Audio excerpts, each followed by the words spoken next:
maybe we can get started.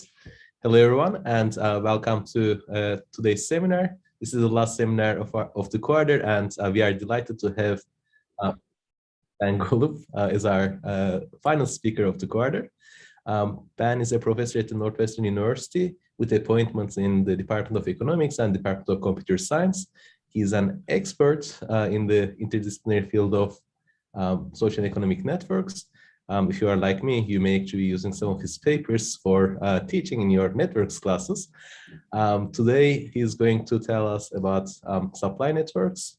Ben, thanks for being with us today. Thank you so much. It's a real honor to get to present in the seminar. And I'm very grateful to everyone who's come. I should say that we just chatted. I really would love questions in the middle. I'll try to monitor the chat too, in fact, but either just out loud informally or chat, whatever. But I would be very happy to, try to make it seminar style, because I think for the online format, that's especially valuable. And so this is joint work with Matt Elliott and Matt Leduc. And what we're motivated by is something this workshop is at the intersection of operations and economic theory, and we're motivated by a sort of operations-y problem with an economic twist, which is this problem of empty shelves that reporters are writing about all the time now. There's many journalists who have a weekly practice of writing about the supply chain crisis that is said to be going on. So I just have one little anecdote here from June, and there are many, many more since. This chemical company in the story said it was behind on 10 times more orders than usual. And the reason for one of those shortages is looks like someone is unmuted.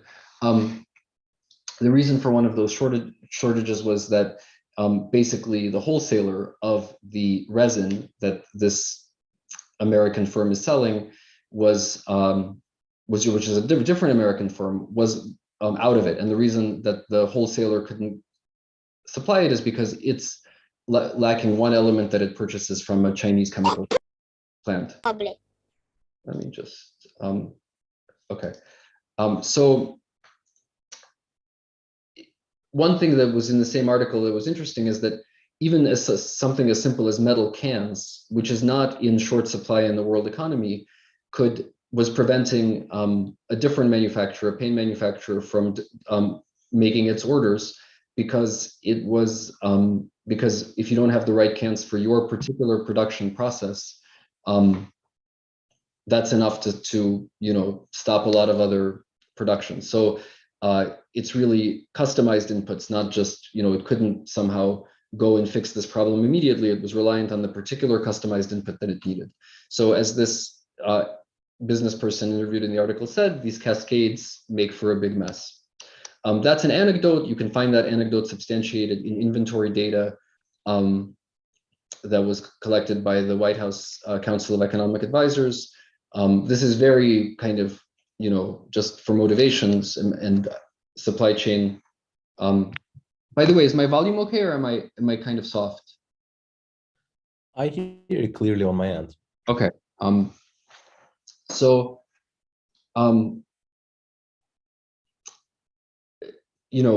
There will be more academic documentation of this over time, but inventories are drawn down to historically low levels, and especially so in industries that put together complicated stuff, so manufacturing, construction, retail, trade. And so we are interested that this crisis for us raises some questions about large supply chains. I don't claim that this is a theory to sort of tell us everything, or even perhaps anything too specific about this crisis, but it did make us think that there are things going on which the network theory of production doesn't have great models for. And in order to begin even talking about some of these issues, we need to elaborate our models. So this paper is about that. We study a process of complex production, which occurs in many steps, each of those steps relying on multiple essential inputs. So I'm going to use an alphabetically convenient toy example. Imagine that you're making an airplane and you've sourced everything that you need for your airplane, except for brakes and computers, which are parts that you buy from external suppliers. And the key thing is that brakes and computers are themselves made in factories using multiple essential inputs. So let me just put a picture up here. We have this toy little, I'm doing it with these alphabetical goods. So we have an airplane manufacturer. This is some particular firm that makes airplanes, and it needs to source brakes and computers in order to produce. And the point I made on the previous slide is that the inputs that you need are not just ones you can go buy at the store. In modern complex production, the key inputs are almost always custom produced and delivered by specific firms. So you're not reliant on the general availability, but actually on specific availability. It's not that you don't care about brakes in general, but you're reliant on specific brake firms delivering the brakes that you ordered from them, customized to your process. And so, because of course any one supply relationship isn't guaranteed to work in a given time period, firms maintain multiple, at least potential sources of goods. So multi-sourcing is a big topic in supply chain research. And firms in our model are going to have multiple potential links, which will give them the inputs they need. And as I said before, this picture continues on and on, right? So a brake is made from other stuff, disks, and let's say computers or smaller computer chips that it needs to get from manufacturers. So this tree can keep going. At some point, it'll stop at some upstream layer, but you can see that there's this nested complexity. And what we're going to be studying in this paper is a very simple question, which is the robustness of, or a very simple type of question, which is just how robust is this network to shocks? So what do I mean by shocks? Well, there are two kinds. One is that each of these links is going to be modeled as idiosyncratically working or not working in a given in a given period of production. And you can interpret that as, for example, shipping, delivering or not delivering the goods that you ordered. So there's idiosyncratic uncertainty in that each of these dotted links works at random, may or may not work independently. But then there's also an aggregate parameter, which is the probability that any link works. And that is an aggregate parameter, which depends on the state of the economy, the state of the shipping network. And we're going to be interested in what happens when you shock that number even slightly, and that's going to be an aggregate shock. So why might there be an aggregate shock in the economy? Well, one possibility, which is very salient in the news these days, is queues and delays, right? So, if you look at the global shipping system, for various reasons, and among them is a big positive demand shock, so a lot more stuff is being shipped, anything you're shipping, even if it wasn't affected directly by a demand shock, is going to have long lines to get that stuff delivered. And that's going to create delays and the possibility that at least in a given time period, some order that you were counting on is not going to make it to you, which is going to be modeled as one of these links not working. Now, one criticism that I have of the newspaper coverage of this is that it's not obvious that the robustness problems we're dealing with are even bad, right? If you imagine the whole system under control of a planner, it could well be that sometimes we'll have disruptions that will look like, stockouts and people waiting a long time for their Amazon orders. But maybe that's just, ex ante a correct risk to take because it would have been too costly to insure against all risks. So that raises a natural economic question, which is investment in robustness efficient? If firms are actually making economic choices that determine the robustness of these links, are we going to have efficient investment in robustness or not? Our main finding is going to be a set of answers to these questions. First, we're going to find that there's a fragile regime, and I'll be more precise about what that means, with the property that when you're in that regime, small shocks to aggregate small aggregate shocks to shipping, basically small aggregate shocks to link operation, will have arbitrarily large impact on output, or in other words, aggregate output will be arbitrarily sensitive to small aggregate shocks to the system. So you'll see many supply chains simultaneously freezing and not delivering as they usually do. And this is going to be not just a possibility, but a natural endogenous outcome due to firms' optimization. That is, firms strategically investing and optimizing is going to make this problem worse rather than better. And moreover, that outcome is going to be very inefficient. So there's going to be so there's a set of results. There's the mechanical sort of random graph analysis that's going to tell us that these freezes happen. We're going to show that it happens because firms are, it's going to happen more in a sense when firms are optimizing. And we're going to explain why it's inefficient and sort of talk about what the externalities and the reasons for the inefficiency are. So let me pause there for a second. This is obviously, you know, this is the shape of the model, and I'm just gonna put math on the bones of this model, but I want to make sure that any conceptual issues I have a chance to address. So please feel free to jump in if you have a question. I have two brief questions actually, Ben. Number one, throughout we'll be thinking about trees, correct? Like I'm going to assume away possible cycles in this joint suppliers, etc. type of stuff. That's right. There can be cycles among industries, but there won't be any cycles among firms in my system. Okay, and makes sense. And the investment we are thinking about is investment to only the adjacent edges, or can I think about investing to the supplier of a supplier or something? Very good. So yeah, so those that we in our investment model, you will be investing only in the edges that you source. So this guy, when he sources from upstream, he's going to be investing in making his edges work. We do have something to say, and actually I might as well say it now. So we're gonna, our view is going to be that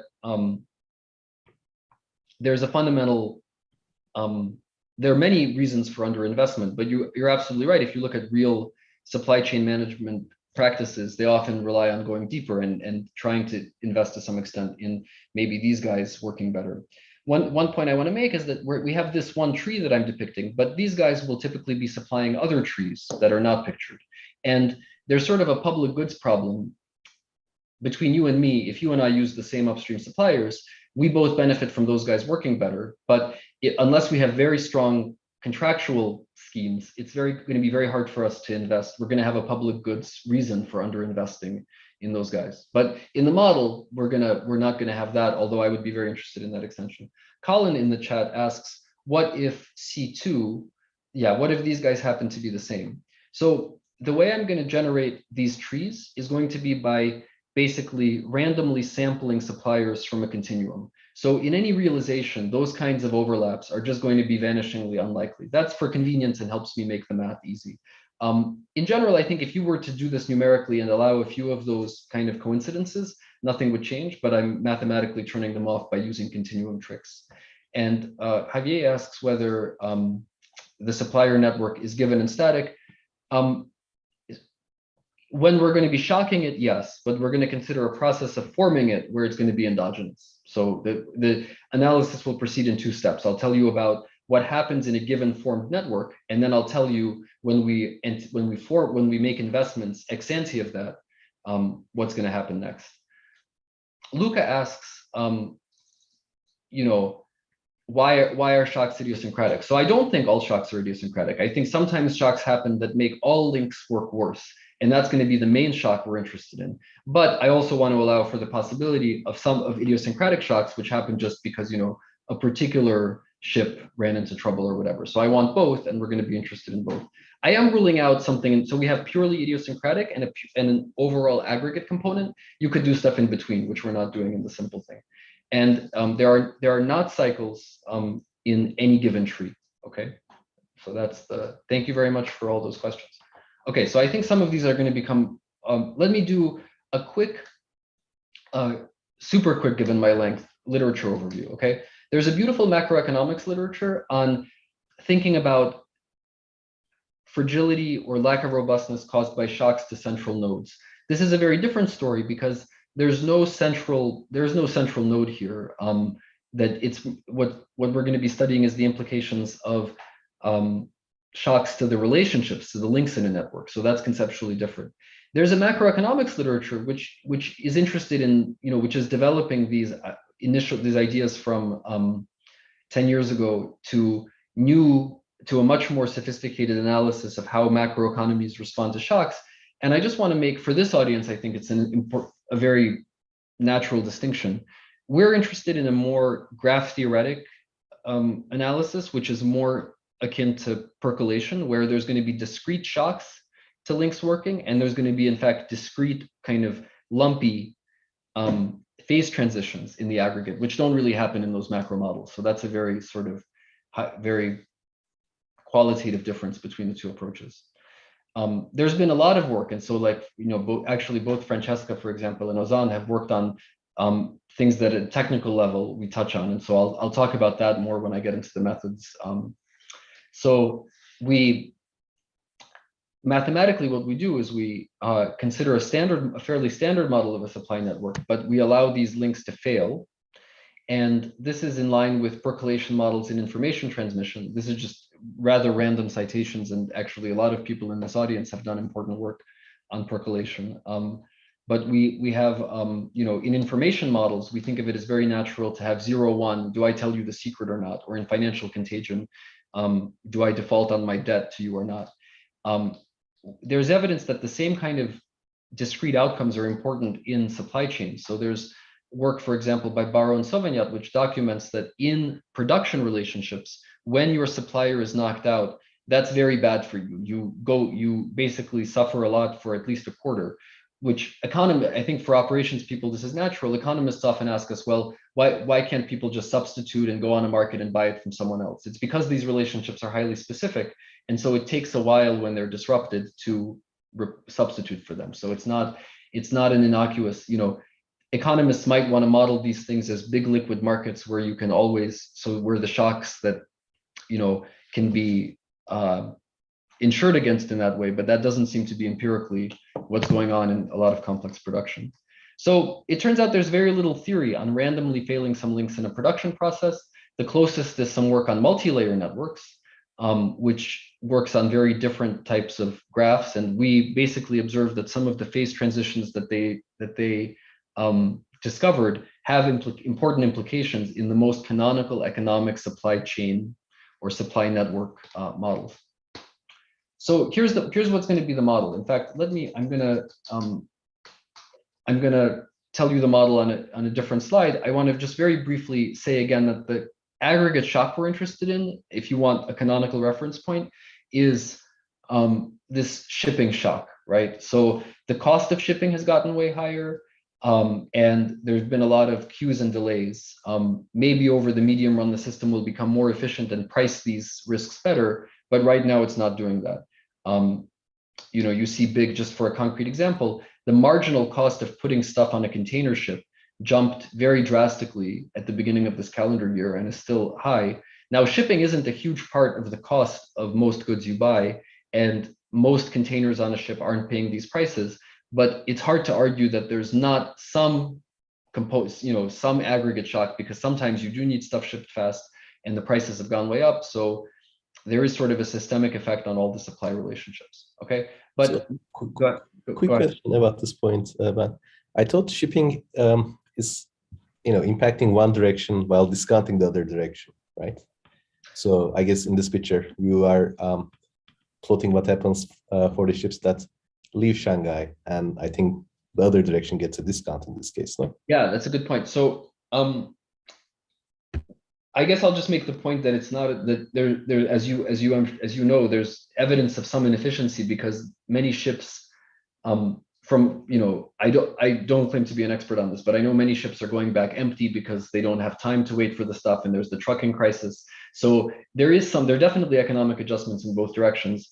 I guess what I'm kind of trying to say is that there are some cases in which the marginal link, the one that's crucial that you really need for a part that you need, is stressed or more expensive, but not saying that everything. You're completely right that, I mean, I have a very reduced form model of how this impacts the system. So I'm not claiming to do good detailed supply chain modeling here. It's just sometimes people ask me, well, why do you say it's a global shock? And because these prices sort of apply to anything you're shipping in at least one direction, there is something aggregate about it. But I agree with you that if the marginal shipment was going in the other direction, it might actually be good for it. So yeah, I think you have an important caveat that it's not obvious that all the links are getting more expensive, right? And that's something that I'm just gonna acknowledge as some assumption I'm making. So let me tell you about the model now formally, okay? We have a finite set of product types. So I call them products, but they're really things like airplanes, brakes, computers, disks. And in each of these products, you have a continuum of small firms that produce differentiated versions of that product. So this A.1 is in the airplane industry, and this is a little firm labeled 0.1. So we're going to have a continuum of firms labeled by real numbers, let's say between 0 and 1, right? And every product comes with a specification of essential inputs. So for airplanes, we need brakes and computers to produce the airplane. Now, the other thing is that you can see from this picture is that every variety has a depth. For example, this airplane variety has a depth of 2 because it takes 2 steps until you get to the most upstream layer, at least in this sketch. Now, the depth will matter. And so we're going to have a whole distribution of depths, which can be arbitrary, but for illustrations, I'm often going to work with an example where I make it a 1-parameter family, like depths are going to be drawn Poisson with some mean. So I do this because I'm going to be interested in saying, well, as your supply trees get deeper, and I want to do that, if you wanted to imagine a very concrete way of doing that, you just say, make this parameter bigger. So you need to go more steps on average before you stop needing these specific relationships. So what is the network that I'm going to form? This is hopefully going to answer some of the questions people were asking before. It's formally a graph on a continuum of nodes. Its nodes are all the firms, so the union of all these firms in all these different industries.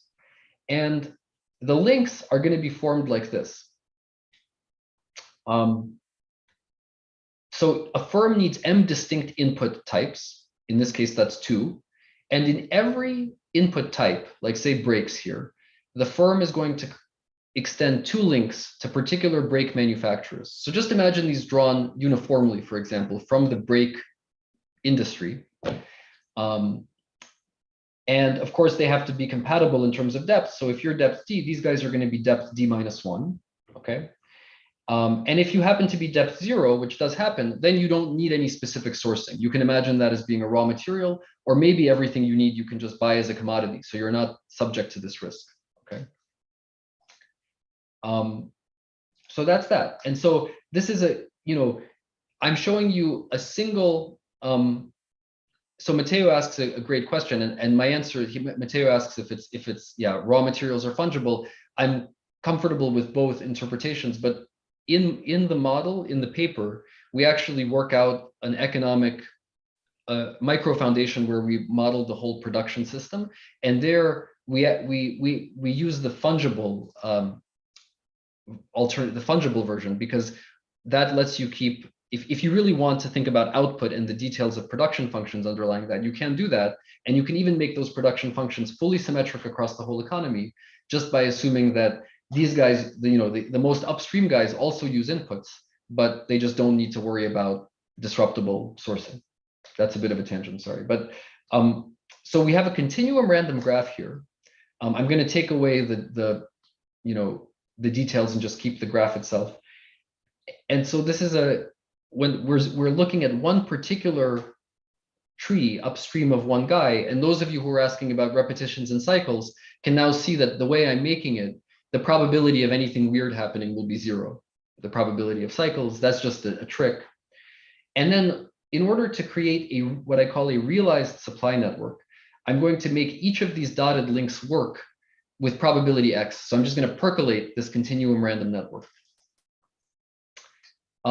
So let me show you in an example. So this is what it looks like. Here I picked X equals a half, maybe, I don't know. So I made some of these links work, some of these links not work.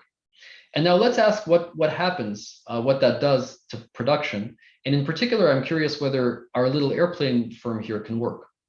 So let's do that by backwards induction and ask first whether this little brake manufacturer can work. Well, notice that unfortunately, this brake manufacturer needs some input, which it has no opportunities to source, because these 2 links aren't working right now. And so we have to turn that guy red for not working, because no matter what's going on here, these links aren't working, and so it can't get the stuff delivered. Once this brake manufacturer is not functioning, and what I really mean is not functioning this quarter or whatever, right now, this week, then even though this shipping link would have worked, the brake manufacturer, this stuff can't get to the airplane guy. And unfortunately, the other shipping link doesn't work. So our airplane can't get brakes and is not made. Okay. And so what we've done here is in a particular realization, we've computed the realization of whether in this particular A1 is able to produce, okay? The idea here is that to be functional, a firm needs an operational link to at least one supplier of each necessary input. And as we've done in the example, we can determine functionality inductively from upstream. Now, we're going to be interested in, you can think of it as the probability for a typical exercise like this, that A1 will work, right? We could have done it with other links and some of the time it would have been successful. Or you can think of it, given the continuum of firms we have here, as the share of firms that are working, right, that are operating. Now, of course, this thing will depend, if you look at the notation here, the fraction of functioning firms will depend on the distribution of depth. I worked this out for depth equals 2. Depth 0 guys always work by definition. Depth 1 guys are pretty likely to work. So in order to ask about the fraction of firms functioning in the whole economy, I need to specify the distribution of depths that I'm going to be averaging over, right? So we're going to fix a distribution of depths and ask that question. It's going to depend both on X, which is the probability that the links work, and on mu, which is the distribution of depths. And then, of course, these parameters, M and N, will also matter. They're fixed in the background. Now, you might ask me, why do I care about the fraction of firms that can function? So for the purpose of this talk, I'll just say that I care, and that's all I'm going to say. But if you read the paper, you can see us set up a totally canonical economic model of supply networks, where you have a consumer who loves variety, consumers are happier when there's a larger variety of the same type of product to choose from. And with a standard utility over that, the consumer has a higher utility when more stuff is produced in the economy. So from a totally standard micro foundation with constant elasticity, production functions, and consumer preferences, you get that welfare is a smooth increasing function of rho. So it makes sense that consumers want more firms to work. So here's the phenomenon that I want to show you. And I'll plot it in this picture.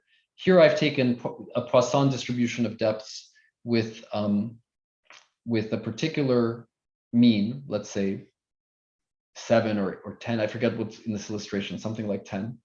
And I'm plotting as a function of relationship strength. So I'm varying all the x's, the probability that each link works, which I call relationship strength. And as I vary that, I'm looking at the probability that a random firm or the fraction of firms that works, right? So this is what's on the y-axis here is what I call reliability, which is the fraction of firms that are able to produce. And you see this very stark transition where it's very low for a while and then it goes way up and it is high after that, okay? So actually, if I now take this tau, right, the depths, and I make them higher and higher, so I think average depth 11, 12, 13, all the way, to large numbers, I'm going to limit, this curve is going to tend to a curve that looks like this. Reliability is going to be exactly 0 up until, or very close, as close as you want to 0 up until some critical x, and then it's going to jump up discontinuously to a positive number, which is usually way away from 0, and it's going to increase in this concave way after that. So that's the shape that we see when we look at deep supply networks. That's the first mechanical phenomenon. It's a piece of physics, if you want, that happens with this complex production. And so that's going to be the first qualitative finding, that when supply networks are deep, there are these precipices where a systemic shock to relationship strength X, if you're over here, if you're near here, a small shock to X can have arbitrarily large consequences for equilibrium production, right? You might go from being able, for 90% of the, or whatever, 70% of the firms being able to produce, to almost 0% of the firms being able to produce for a tiny change in relationship strength for that's aggregate, okay? So I see the question from Ali Reza, by the way, and I will answer that. But I'll tell you the math version of this precipice proposition. So if M, which is the number of distinct inputs that every firm needs, is at least 2, then, I'm just saying in math what I said in words. For X below some positive X crit, the limit as the supportive depths, goes to infinity. This is a sloppy notation, but it's saying the depth is supported on larger and larger numbers. The reliability is going to go to 0, and above this critical level, it'll be above this critical X, it'll be above a critical R and a positive reliability. So Ali Reza asked, how is N determined, and does investment refer to a bigger N? That's a great question. So there are two interpretations, and there's one that's very much in line with what you said, sort of. The way that I can think of X is as basically a search effort. So if you imagine that for geographical reasons, each firm has N potential suppliers that it could contact, that it could interact with, then you can think of X as being the probability that any of those potential relationships becomes real and activated in a productive way, right? So in a given, basically, you were hoping for one supplier to work. If he doesn't work, what do you have to do? Well, you have to scramble to try to get the same stuff from other people. So X can be thought of as the fraction of your potential relationships that are activated. That's one way of thinking about it. Another way of thinking about it is, right, so that's the interpretation that's closest to yours. But N here in the model, N is fixed. So in the story I just told, it's fixed by geography, the number of potential sourcing opportunities. Of course, you could take one more step back and endogenize it. But I think in spirit, endogenizing X, which is what we're going to do, endogenizing the strength of these links, is sort of like endogenizing the number of firms that you can hope to, the number of relationships that you can hope to have active, so that, you can get your supplies conditional on the guy having them to ship. Does that, Ali Reza, does that answer your question?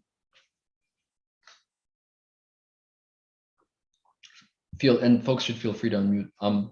So Javier asks whether firms have visible characteristics, and that's a really good, that's the question that you just asked is super important, and I'm going to come to it in a moment when I do the endogenous thing. So I'll just hold that question. Let me try to explain before we move. So everybody seems interested in the economics, which is great. I want to explain the mechanics of this because it's easy to explain, and this is a audience that I think is interested in that kind of stuff. So let me make a contrast and then explain the reason for what's going on. Suppose we had what I call simple production, which is M equals 1. That means that at each step of the production process, you just need to add one thing. Think of an assembly line where at each step, you're adding one more kind of item onto your product. So you're making a car, and at step 2, you add the steering wheel, okay? So that's not, in that view of the world, it's not about each firm combining many types of things. It's each firm just sourcing one thing and adding it. Of course, because of the disruption risk, you still want multiple opportunities to get that thing if your supply chain is long. But now if there's kind of only one branch of this, you kind of restrict attention to the left-hand turn at each step. That would be the M equals 1 case. There, this picture is going to look like this. There's not going to be a precipice. There's going to be just a kink. And this is going to look like the standard, this might remind you of the standard picture that we have for the emergence of a giant component in an Erdős-Rényi random graph. It appears continuously. So the key to this discontinuity is the fact that production is complex, that you're putting together, each firm is putting together multiple types of inputs at each step. That's a contrast. So let me try to explain what's going on and why we have this precipice in the complex case. Well, here's the thing you're allowed to do if you want. Okay, I'm just gonna, this is the only proof I'm gonna have in the talk.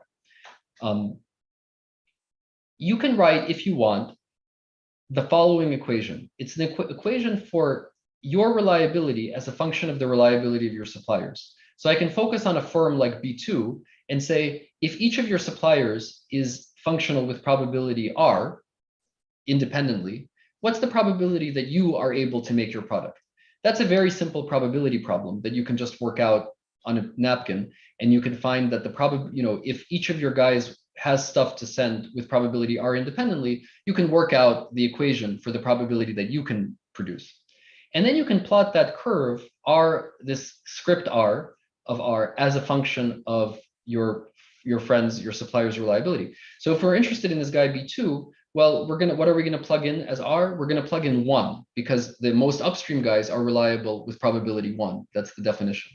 So you plug in, you evaluate this red R function at 1, and you get a number. Now, if I'm curious about the probability that A1 here can operate, because each of these, now I've solved for the probability that each of these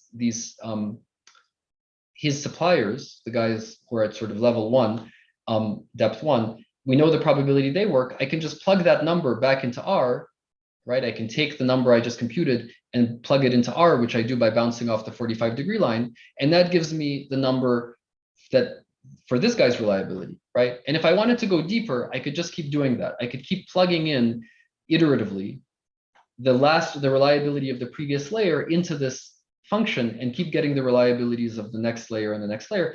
And you see what's going to happen to me is I'm going to converge to the largest fixed point of the R function, the first place that it crosses the 45-degree line, if I do it for deep trees. So we were plotting it kind of zoomed in up here, but if I zoom out, the picture looks like this, the R function looks like this. And you see we made it down to the top fixed point. Now, of course, the R function depends, where this curve lies depends on X. If I were to vary X, I would move around the curve, right? Because how your reliability translates into my production depends on how good the links are, right? So now I can do one more. This is the last sort of visual about this. I'm going to do the exercise of wiggling around X and plotting the reliability curve. So here for this X, reliability was quite high all the way up here. So that's that.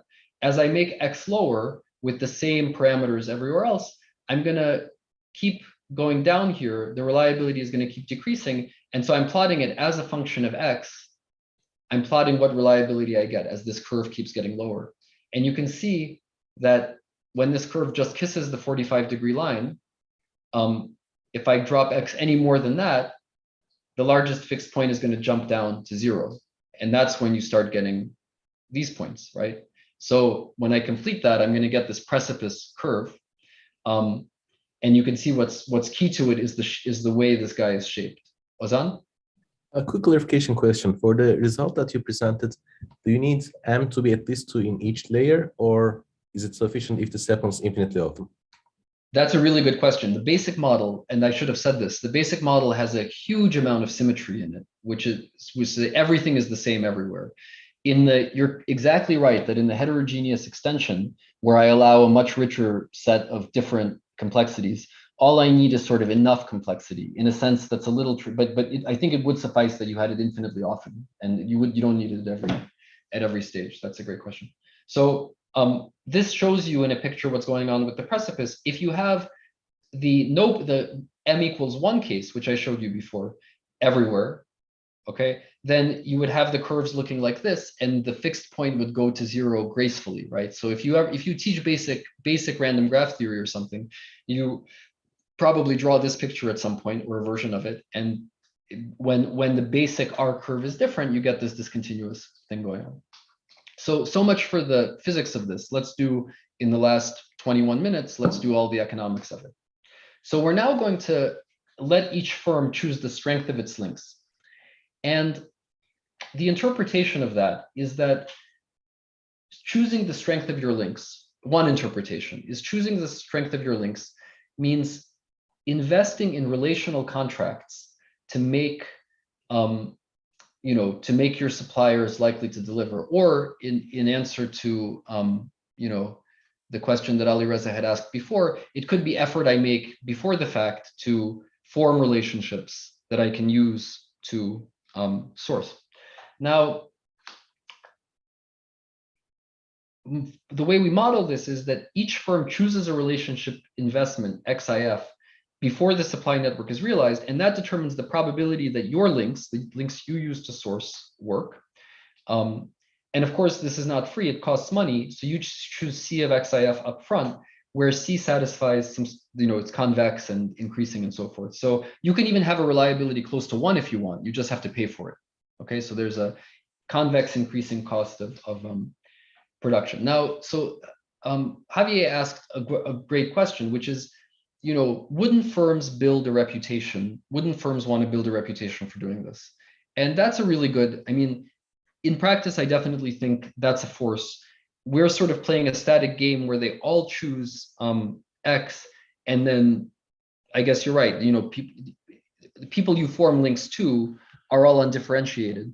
You're thinking if a firm with a given brand or something could build a reputation for investing high X, then people might prefer to link to it, right?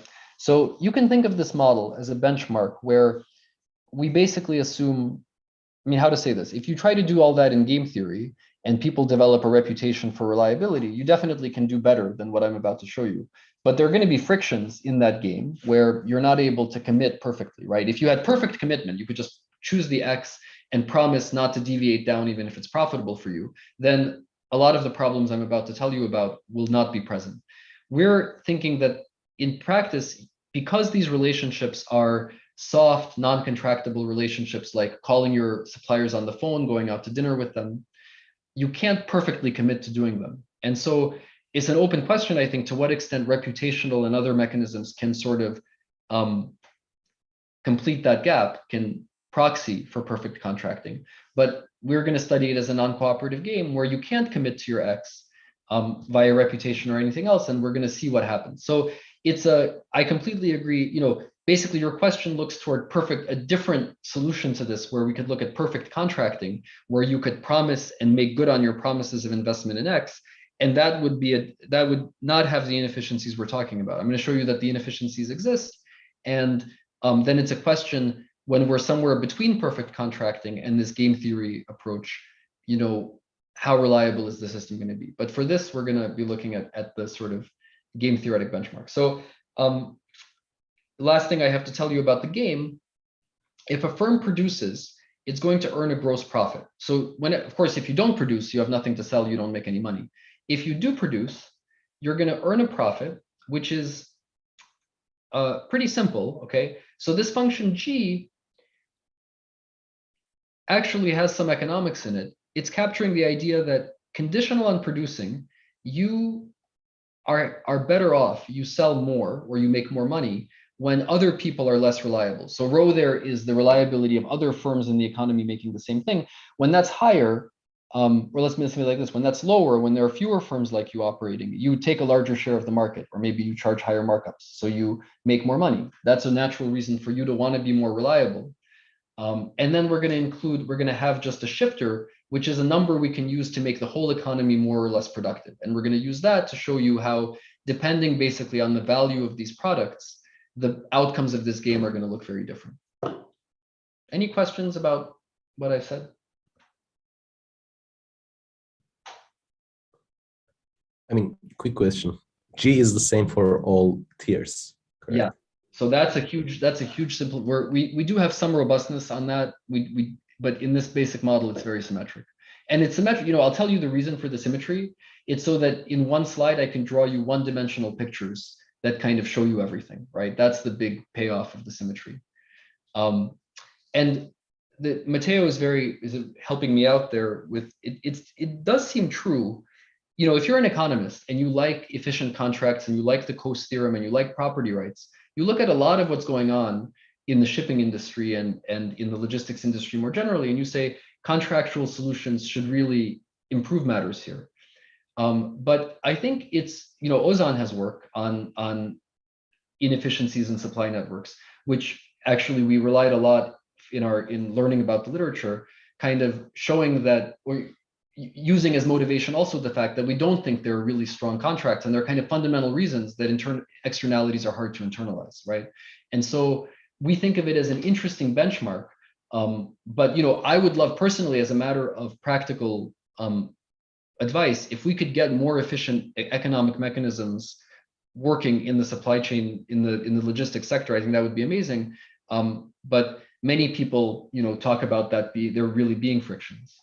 So the questions we're going to ask now, I can sort of move toward the last set of results I'm going to show you. There's two questions. One, first, if relationship strengths were chosen efficiently. So suppose a grand planner could choose one, X's for everyone and prescribe some outcome. How good would be, would we ever see fragility happening in equilibrium? And by fragility, I mean, so,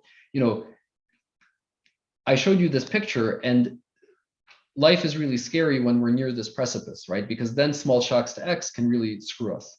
And the basic question is, would you ever be there? Now, you might be skeptical because it seems like a very specific point, right? If you kind of draw your x generically, then you're not going to be anywhere near this point. And it turns out if you choose it efficiently, you're not going to be anywhere near this point either, right? For a very simple reason, that if you were near the precipice, then by the shape of this curve, it actually has an infinite derivative around here. A very small collective improvement in x would have very large marginal returns. It would make your rho a lot higher for a very small cost. And so the planner would want to do that. So there's no reason to be anywhere near this precipice in an efficient outcome. And what I'm going to show you is that when relationship strengths are chosen in equilibrium, there actually is going to be a robust force pushing production to be on the precipice. That's the second result I'm going to tell you. Okay, so now there are two strikes against the precipice from a sort of, first it seems just naively non-generic. Either, you might either be over here or over here, but what are the chances you're going to be right in the middle? And it's inefficient. So I found it a little surprising that there is a force actually pushing equilibrium outcomes to be there. And I'm going to explain to you, at least loosely, the investment equilibrium analysis.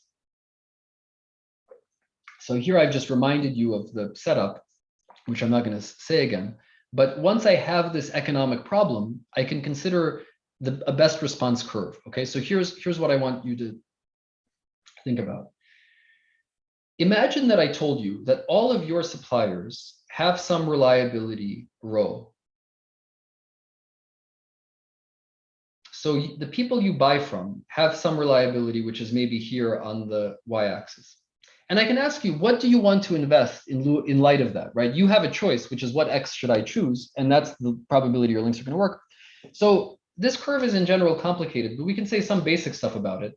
Like when your suppliers have very low reliability, you probably don't want to invest. Actually, it should probably be zero here for a while, because when your suppliers are very unreliable, no matter how much you invest, you're not going to get much production. Okay. On the other hand, when your suppliers are very reliable, you may not want to invest all that much X, because any single link you make is going to be delivering. So there's probably kind of strategic substitutes up here. When they're better, you don't want to invest as much. And it's going to look like something in between. I don't know exactly what it looks like, but one thing I do know is that as I shift kappa, so what I'm doing here is I'm lowering kappa, which is the profitability of production, if you want. I'm making all production less valuable by using this kappa shifter. So as I lower kappa, the best response curve is going to shift inward everywhere, because you make less money no matter, if you earn less when you sell, then you're going to have worse incentives to invest in reliability. Francesca, I'm using you as my nodder. So does that make sense? Okay. And so what we're going to do is we're going to keep moving. We're going to keep reducing kappa, which is this productivity parameter, right? So we started up here, it was pretty high, and then we reduced it, and we're reducing it more. And you can see that in between here, as I lower kappa gradually, this curve is going to intersect the vertical part of rho along this vertical line. So let me back up a step. I'm interested, of course, in the intersection, right? This rho curve tells me that when everybody's investing X, what's going to be the reliability? The red curve tells me when everybody's reliable like this, what does everybody want to invest? And so if I make an equilibrium selection, I choose the efficient equilibrium, I'm actually going to be looking at the top intersection. And I'm going to be tracking how it behaves. And you can see that the top intersection point is going to lie right on the precipice for this, open set of kappa values. So, or a set containing an open set. So in fact, the result is that there's going to be a positive size interval of kappa, so that for kappa in that interval, the better of these two equilibria is going to be arbitrarily close to the precipice. Of course, once kappa gets low enough, once the system is unproductive enough, then, the value of production is low enough, you're not going to have any productive equilibrium. And as we saw before, when kappa is really high, you're going to be off the precipice. But the key thing is, in this chunk of kappas, you're going to be in what we call the critical range, and production is going to be fragile, as I'll explain in a second. Now, how should you think of this? This kappa, I kind of brought it in last minute. You should think of this as maybe a measure of, you could equally think of this kappa as shifting the costs. Really, what I care about is the rate, is the cost benefit ratio of production. So if something happens to my economy that makes it more expensive to achieve the same level of X, shifting the C function, that's going to have exactly the same kind of impact. It's basically as my economy gets, so our favorite interpretation of that is actually institutions, that when you have a better contracting regime, better roads, better everything, then if you want a given level of reliability, you can buy that for less money. Or equally, you can think of that as having a more valuable product. But as you change this kind of economic, benefit to cost ratio of producing, you're going to have this variation. And we see that remarkably, there's an open set of parameters where you end up right on the precipice. The logic behind this is sort of, I mean, we work it out in a particular model, but the intuition is even more robust. It's just that when you intersect this physical curve rho with some economic curve that's like, some kind of decision people are making, the fact that the precipice is vertically big, that there's this, chunk of it that's looking exactly vertical, means there's a bunch of places you can intersect it where the X coordinate is going to be right in the bad place, right? And that's what makes it possible for us to come up with a model where endogenously this equilibrium economic outcome is going to be right at the bad location. And so that has a consequence called fragility, because if you're here, if you happen to be here or somewhere in the middle here, if a small shock, so imagine the following: we all invested counting on a certain X, and COVID comes, and for this money we invested, we actually get a little bit less X, we get X minus epsilon, right? Then that's going to drop us down. We were hoping to be over here, that's where we were counting on being in equilibrium, and we're right down here. And then we drop down and have no production.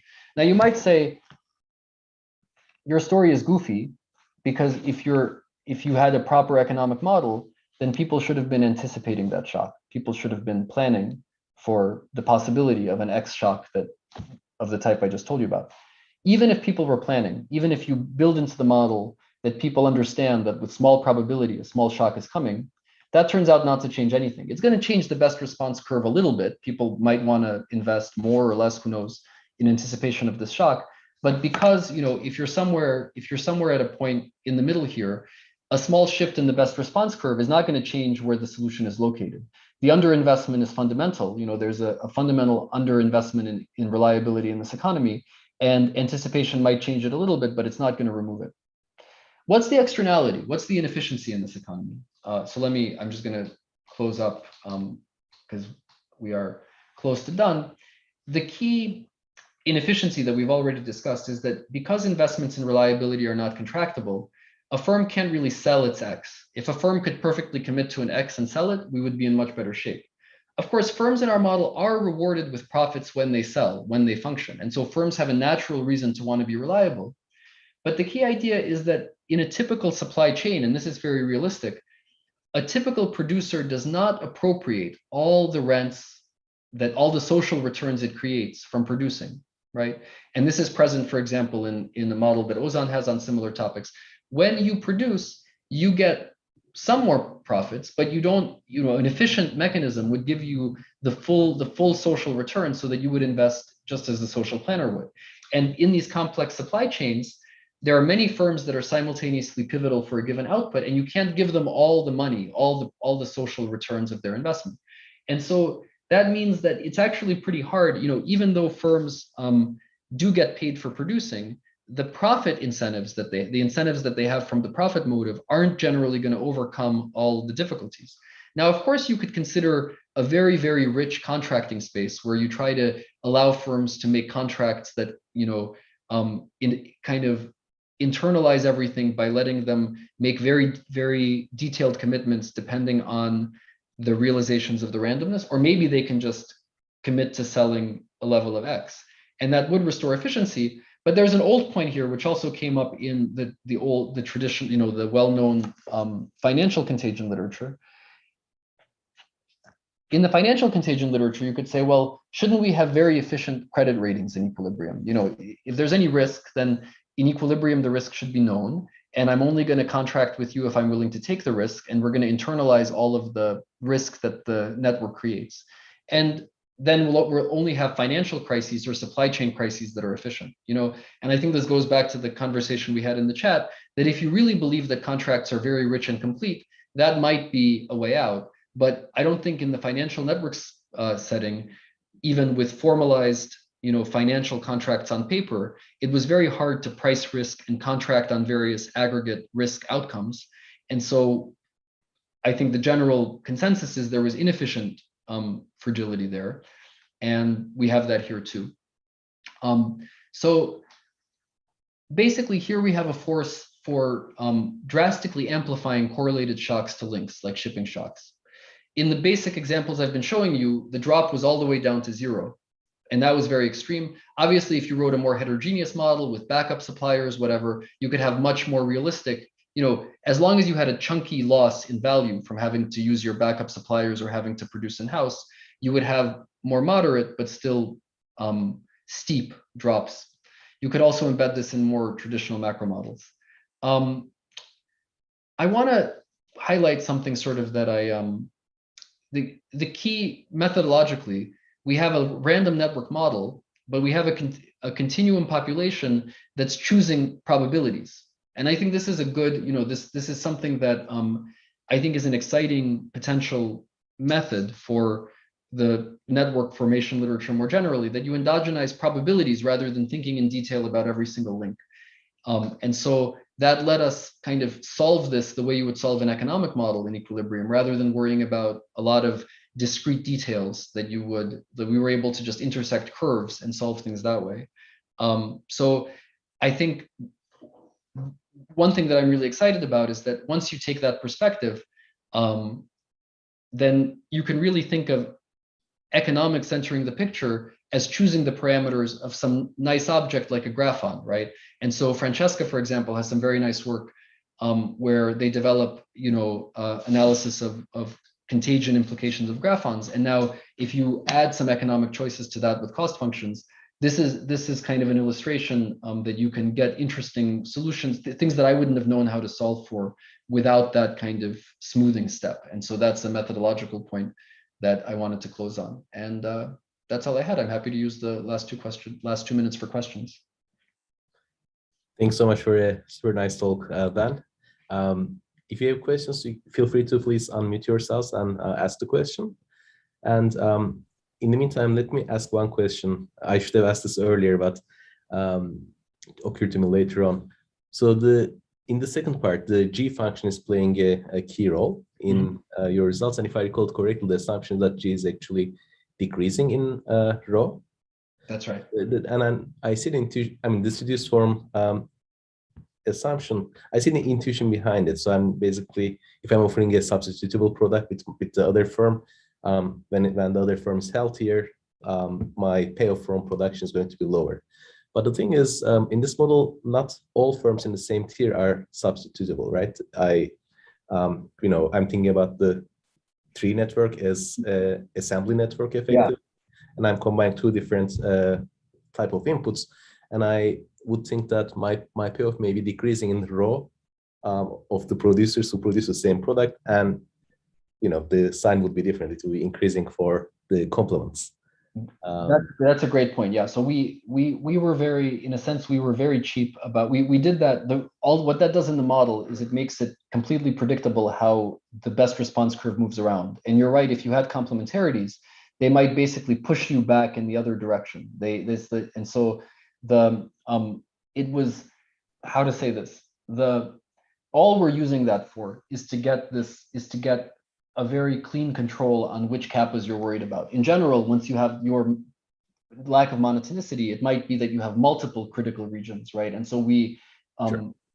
But I completely agree with you. In fact, Jesse Shapiro told me exactly, this goes back to some old debate between Arrow and someone else, whether basically when the industry gets more competitive, does that, when the industry gets smaller, does that make the firms better, like leaner and hungrier and better, or does it make them fat and happy, or that's another force? So I don't claim that there's anything inevitable about this. It's just a convenient technical assumption for us, but I would be very interested in extending it.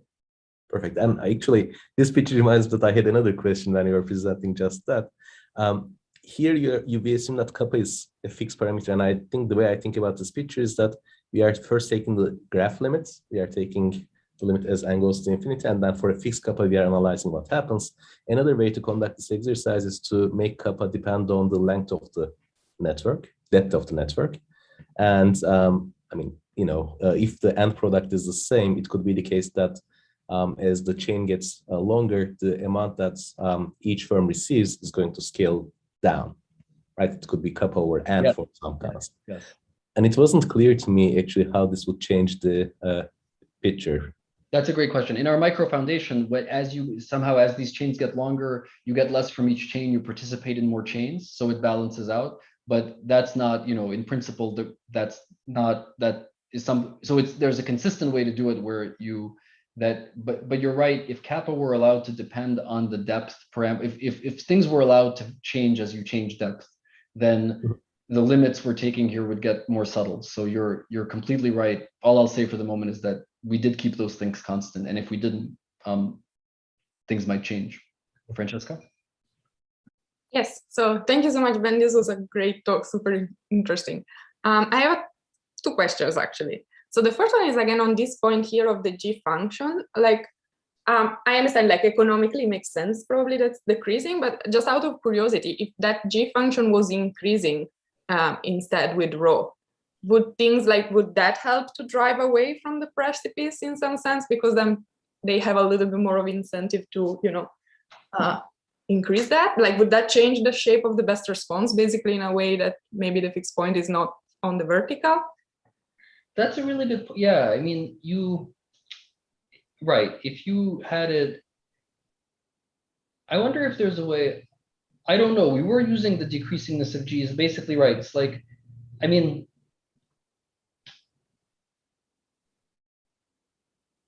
I think the fundamental thing that as there's going to be some parameter that's going to make the whole curve shift and it's going to at some point lose contact. I guess decreasing G made it possible for us to guarantee that you lose contact on the vertical part, but you could lose contact above there and then you would never have fragility in equilibrium, right? And I do think we haven't checked that it's tight, but we were using the G assumption to make sure that you lose contact on the vertical part. And so I think you could potentially have, so maybe that would say with sufficient complementarity, you might still become unproductive at some point, but you won't have fragility. That's a great question. And by the way, I guess time is, so I'm very grateful that folks came. I'm going to stick around to answer questions, but I guess our official time is over. So I just wanted to say thanks to everyone. Is it okay if I answer Javier's questions is it okay? Yeah, maybe we can, are you, in terms of recording and streaming, what do you want to do? So I guess we can stop recording. Let's see. Okay, and